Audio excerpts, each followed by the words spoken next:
airport thora kanda akhoi ki journalist amana question ji amna categorically hangi wangje hanagi deputy chief minister na sumaina haiba eti handaki tamogi adaki political development je Manipur de political storm ama NPP manung da leibra na mayam na hangari je NPP da hanagi leiramba leader of the legislature party ki sindoki adagi even party president sindoraki adugi matung da lakpa development da tamo national vice president oi sigi mamang da lemba president na mu press meet tawduna ikogi NPP ki leadership ki mathakta ton allegation ma mu lai ngasagi anti tribe meeting or pagi oi bagi wafam na chemu ma so high even tamo ki personally ikogi direct jive tawba pochong tamo thengnari tamo na numitu da yam gracefully tamo na question to avoid tawraga koi tamo di yam nauri hairaga tamo na question to avoid tawkhiba ma di tamo thengnai tamo hojikti tamo ka paukum je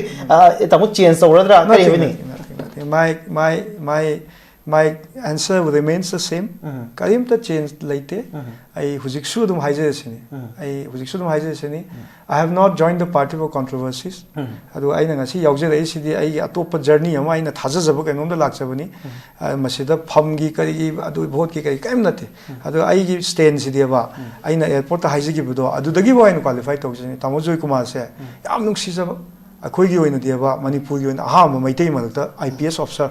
ahamaneba yamna nuksijaba aidi mai manau paga like tamina kholakna aidi amorom khalroga de khoi gi maitei society di sibon mari hainai yam close oina yam bom oina ai khanjabni hujik sodum I have the deepest regard for him do NPP da ngasi mi akhoi MLA tariat ka ka ngamoktana adagi MPP sina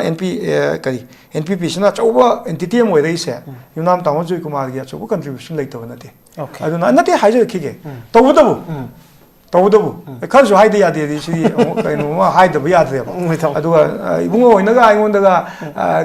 nei placement ji yam sathi ba noi pami si di awai khum tawna ba di aingonda kana nam chaihan ba di noi na wai mu sukdok to adugi level da di bungo ai kusugum kumda ba adugi level da politics to gen tholo kusunati aduga tamojoi ko masu ai di khudlo na haije si yamni hujiksu koi bu mana lit to bi yai mangonda gi tamjaba ko chaba loina yaba ngatani adubu politics haiba pot sidadi kajiktam wai wata da kajiktam ai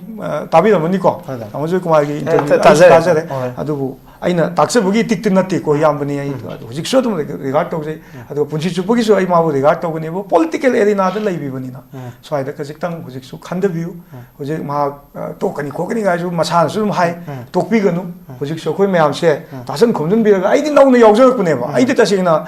kaim khamdri ba gumne adubu aigi kadom daino aigi aibu nuksibi ba haiga ai kadino aigi kano thaina gi aigi record oiram ga aigi qualification du aina ai lei haijebu nachedi ko adu national vice president happy re adu ita gadi akhoi ga si takpi dana ibungo smai to na phai noi smai to ko smai to adu ga mana konrad sangwa da mana sauning ba adi ma gi pen da ko ai jo du pen da ba me am congress ki ju hairami dana adu de ka su kai de ba internal kano da di tamojoi ko mana kano hair ko matam da konrad ju tabum thuina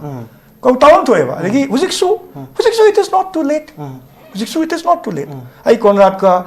sangwa da so ai request su tawje hujiksu ai ju tawjege si matung da su haijege adu ai akhoi tamojoi kumar se tang phajana moi phajana close door da phajana phaminaraga akhoi na ngasi gi vision ama lai bisidadi akhoi tamojoi kumar su ai wakhan dadi maang na han moina father figure hai tare ko yamna lemna